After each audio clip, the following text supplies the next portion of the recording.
basically gone. And it's at a time when resource revenues are not that low, and also at a time when the economy is doing quite well. And then you can talk about some permanent kind of savings, which I recommend something along the line of a dividend fund, which can be permanent. Either a dividend fund if it's large enough, but in Alberta's case, the savings are not there to make it very large, so I would recommend a pension fund. One of the advantages of a pension fund is that it retards fiscal migration, which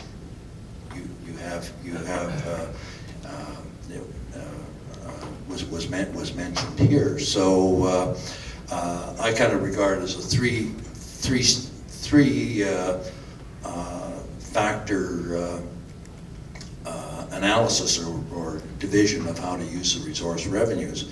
And in my view, Alberta hasn't done very well. It's done things on a very ad hoc basis. Well, that's more than necessary.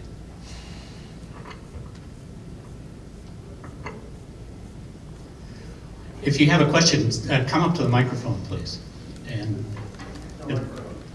oh, well, then speak up. I'd like to ask a question. Could you please? I'm Jenny Fay. I'd like to ask a question to Dylan from Norway.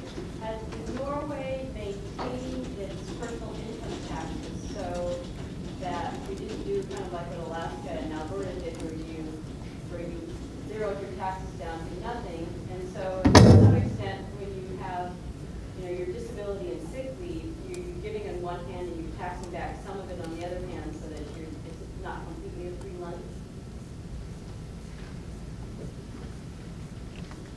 Says what? All right. No. Well, I just have to You have to share. hold it down. Oh, you hold it down? You have to keep your finger on the green button. All right, that's better. I can hear myself. The answer is yes. We have kept the personal income tax and all other taxes. Our taxes are very comparable with taxes, high tax countries like Denmark and Sweden and the Netherlands.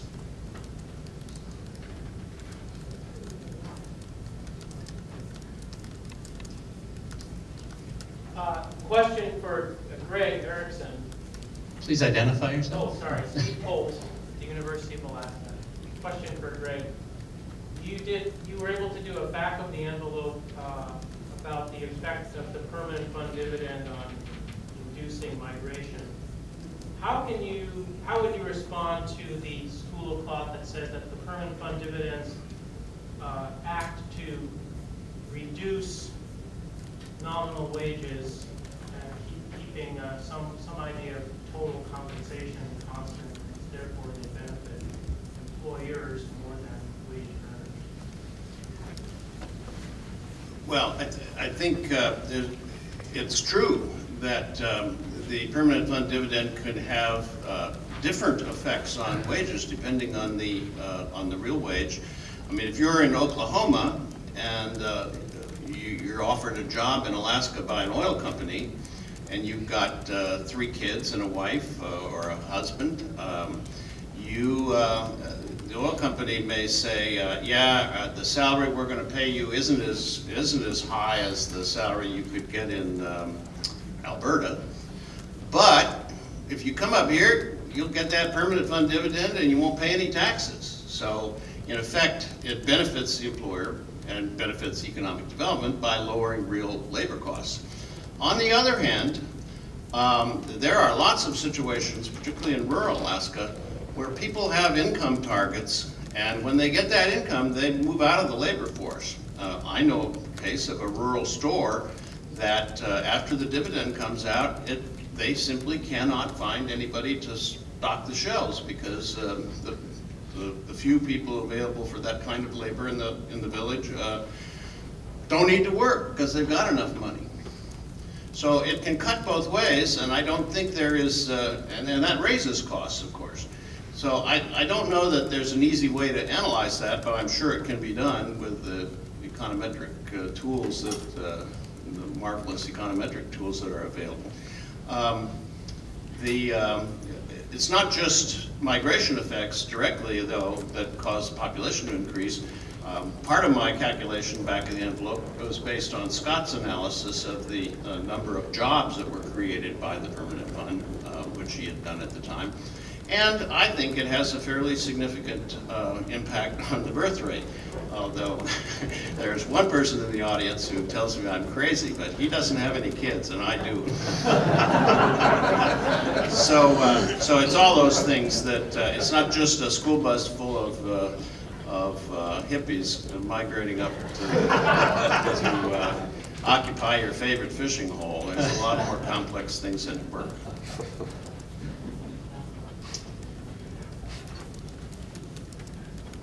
Neil Freeby, the Alaska Department of Labor. This is for Professor Hannesson. When you talk about sick and disability, what are you including in that? Is that all health care or what? How's that defined?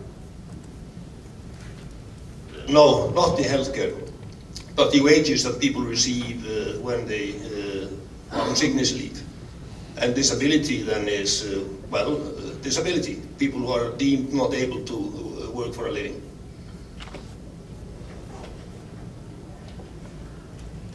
I have another question for Rögnvaldur. I see a couple of Alaskan legislators in the audience, and I'm sure they would be interested in hearing the answer to this question. I was really, I have to say, shocked when you said that the Norwegian legislature, or whatever the term is, had the imagination to hold the budget down, because I thought you were going to say what we would say here in Alaska, the imagination to expand the budget into every possible nook and cranny. So what is that imagination, and how do we capture some of it for ourselves? Well, I have to admit that initially, when I read about this savings rule, which isn't really a rule, but just a guideline, I thought it was just a piece of joke. And I was pretty convinced that you will never get the politicians to adhere to this. Now, I was apparently wrong. Why was I wrong? Well, the our Ministry of Finance has a very strong position and good reputation. And politicians of all hues, actually, have great respect for the work they do and the advice they give. And just to give you an example, I met a person from the Ministry of Finance a few years ago, and he told me that he had run into a previous Minister of Finance who had said to him, well, I can actually agree with much of what the present Minister of Finance is saying. That was his political opponent. But, said my interlocutor, what he did not mention was that it is the same people who are writing the speeches for both. And this, I think, the Ministry of Finance has lots of expertise and gives a well-founded advice, economic advice. And I think that the reputation that they have and the expertise that they have is one important reason why the savings rule actually worked. But then I should perhaps add that if the oil price had still been $20, I'm not so sure that it would have worked so well.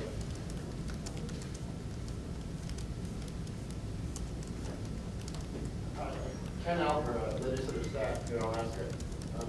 Greg, I love the chart, the flow chart. I'd never seen that before. And I think the bottom line is about 20% of all the wealth that came in got diverted into savings, and everything else we have would be income right on that.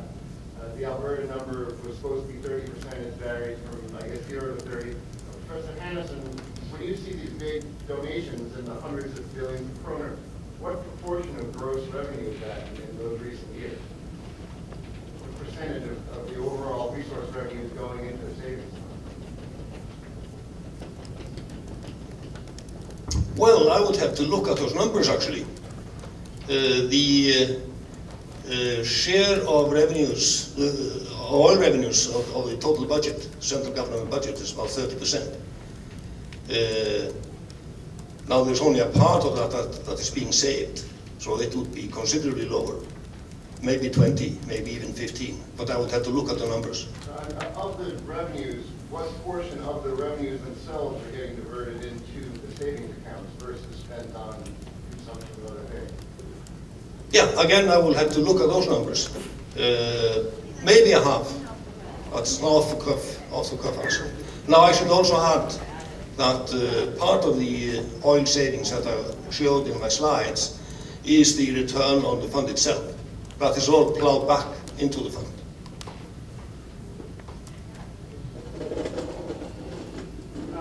My name is Hollis French, and my question is for each of you. You've spoken about the sovereign wealth funds from your homes. Do you have any examples from other jurisdictions around the world that are interesting or worthy of note that we should be looking at just as sort of a way of expanding our horizons?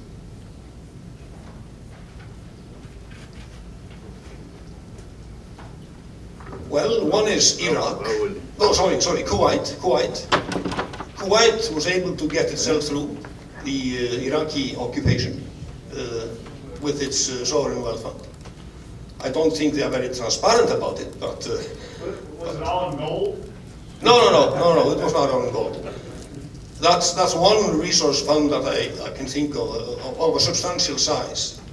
Now, there are several Arab countries which have sort of informal resource funds, but it would be even harder to get information about these, such as Saudi Arabia, United Arab Emirates. From my perspective, I'm not an expert on the other sovereign wealth funds, but it's clear that transparency is a key element of a workable arrangement, and that you can rank the success, I think, of sovereign wealth funds based on how transparent they are about where the money goes and where it comes from. It's notable, though, that you don't have to have resource wealth as such, or non-renewable resource wealth, in order to have a sovereign wealth fund and to make it work. Gary Flomanoff at I think the University of Vermont, or anywhere in New England, has shown that the state of Vermont or New Hampshire could have its sovereign wealth fund by charging for resources that are now given away, like the water resources and things like pollution, charges for pollution and tolls. So Singapore is the notable, has very few natural resources, just about none, and yet it has one of the largest sovereign wealth funds in the world. No suggestions. If I might interject, I think there's an interesting experiment. There's two small islands in the South Pacific, right where the equator crosses the international date line. One is called Nauru, you may have heard of it. Another is called Kiribati, I believe. Both of those islands are in the middle of nowhere. They both had a significant resource wealth in the form of guano, which is used in the production of fertilizer, and it's a non-sustainable resource in the short term in terms of human life, although it is renewable if there are enough birds over a long enough period of time. But there's an interesting contrast between how the two nations, those islands, dealt with their non-renewable resource. The Nauruians, I believe that's how you say it, they went the consumption route, and when the guano was gone, they had nothing. The Kiribatans went the savings route, and their guano was all gone as well, but they continue to draw annually on the earnings of the fund that they created during the time that they were producing the guano and putting a share of the earnings into a savings account. I don't know a lot about those two cases, except that they're quite an interesting contrast, and I think there are a lot of parallels between them. So it'd be interesting to do a study and see what was it about the one that caused them to be more long-term thinking than the other. Brian Hirsch with National Renewable Energy Laboratory. I'm wondering if professor from Norway in particular could comment on what is used here in the Alaska example of this real productive asset investment, some of which has been actually productive, some of which maybe hasn't. And in Norway, my understanding is that, for example, there's a state-owned oil company, and that has arguably increased some of the investment around these non-renewable resources, in particular oil, and how that's maybe generated a positive feedback loop. And if there's any, maybe some of the other panelists talking about if there would be an opportunity for that, say in Alaska, a state-owned oil company sort of concept. Well, the money that goes into our petroleum fund is all invested abroad.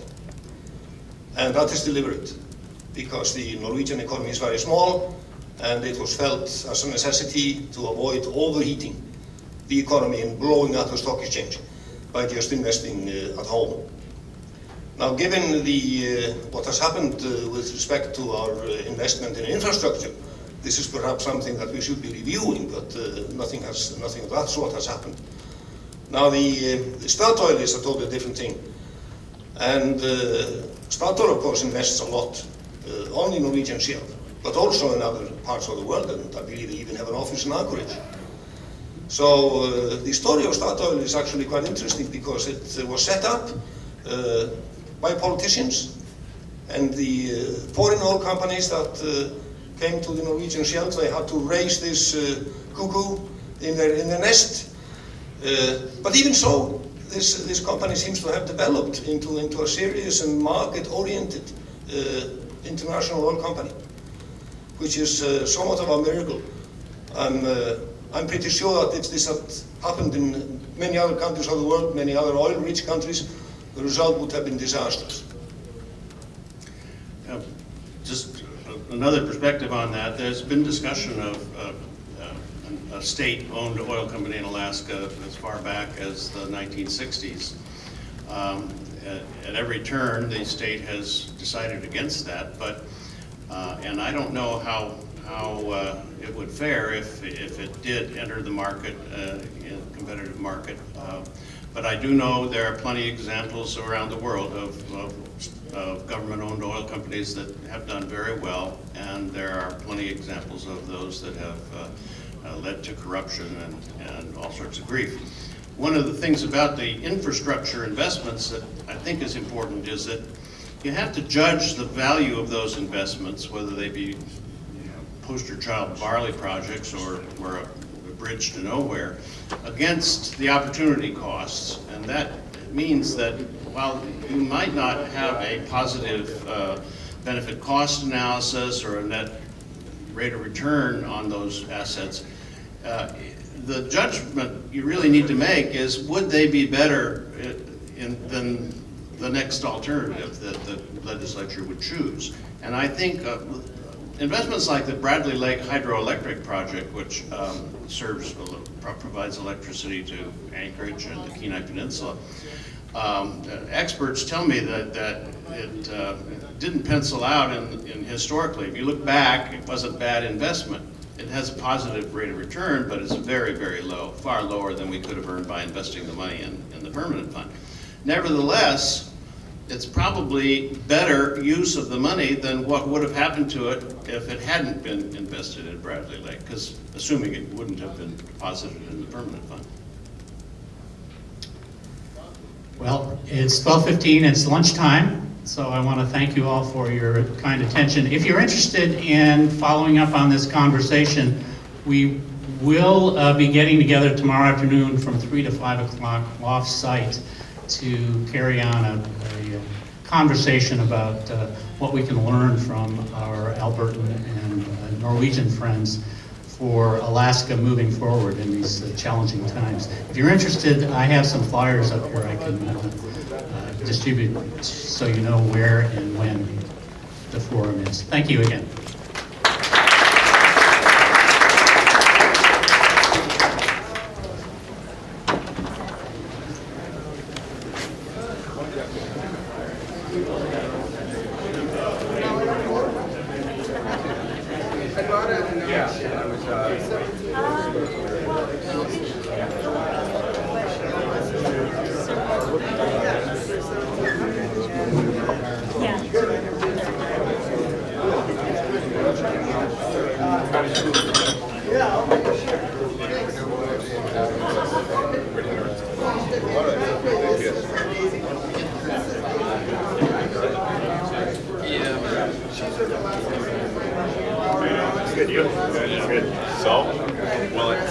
the discussion.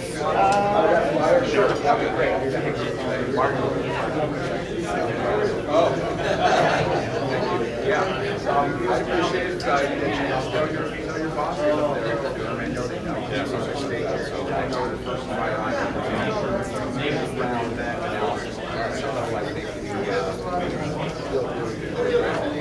not a lot of play this rolling. I suppose I could always as those things go.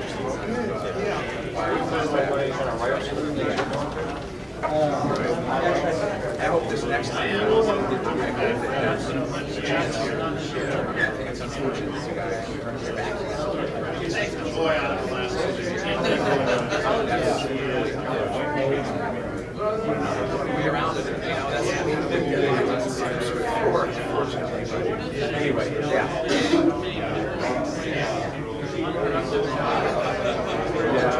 So we have 6 grandchildren, right? And one of them was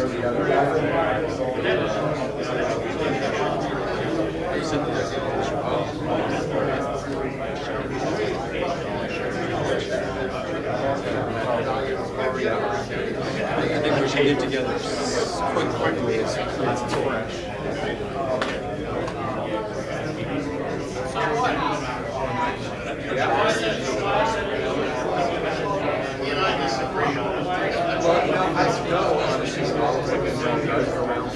There's something I think they have a very robust analysis section or what have you around and ultimately we've been talking to a series of ideally with folks about data analysis to really look at what another study and if there's anything we can do to help you with that, we are interested. So my proposal was to create a precedent.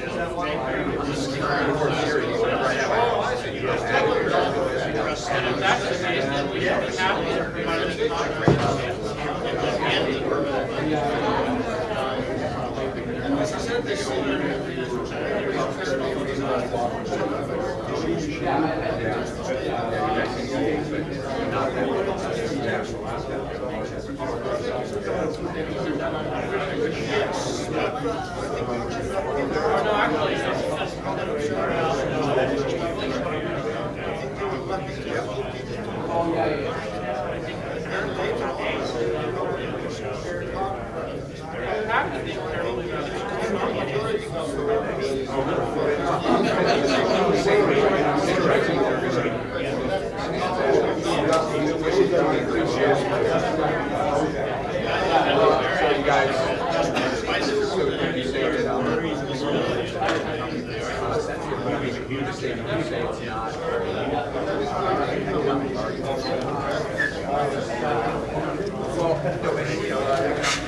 interesting conversation, didn't it? Yeah, that was good, huh? Now we gotta start thinking, don't we? It's a long way to go. Thanks, I appreciate it.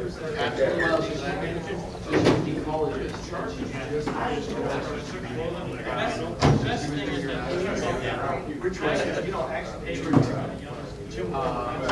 been doing it as a Calgary, but she's been writing for years. So that's. Oh, yes, I know. And Jerry Mackey certainly plays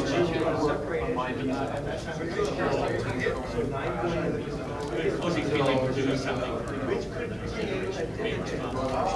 And another night, go into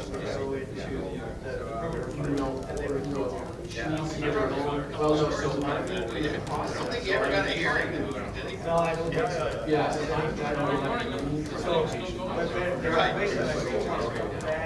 that was our new card application is in, and she because then I can sponsor on the H1B. But that being said, get her job that's in her field that falls under the category of professional category for the national basis. She can just take that job off and go to the board and switch her ETA as long as she convinces them that she wants to do something. Yeah, he's our mining expert. So there's some minor. I have.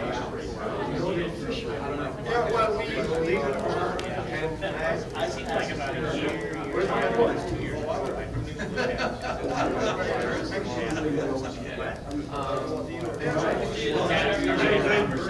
Take care.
He's the lawyer, he's the expert. Well, yeah, center point.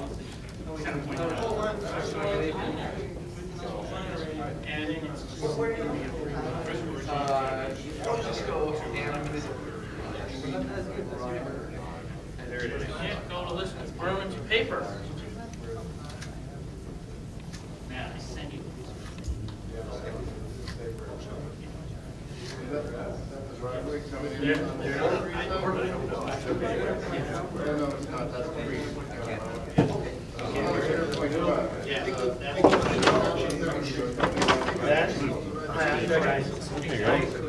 That against the fire? Probably.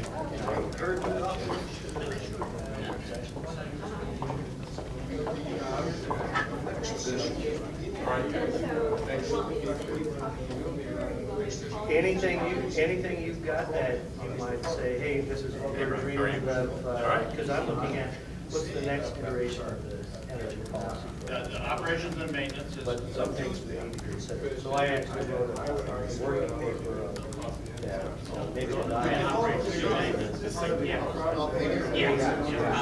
sorry, I didn't discuss that. Well, and trying to get us to think systematically and structurally. Yeah, that may be a way of. Yeah, so if you had a card, I can send you a back of that table. All right. So Jimmy, I just sent Well, storm industry, this show ends at 1:30. So my thought, and I have a lunch there somewhere else downtown. I I thought if we could meet at 2:30 here. Say that because you haven't spent it yet. So I'm trying to show how the money was allocated. Actually,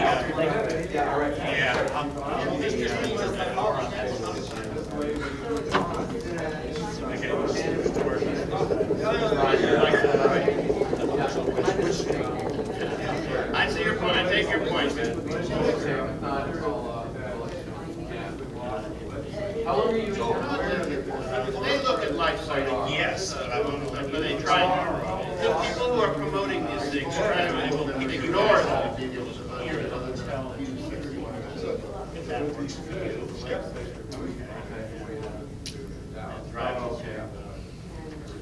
They have put the buildings on it, and then afterwards I come back here. State buildings now are capitalized.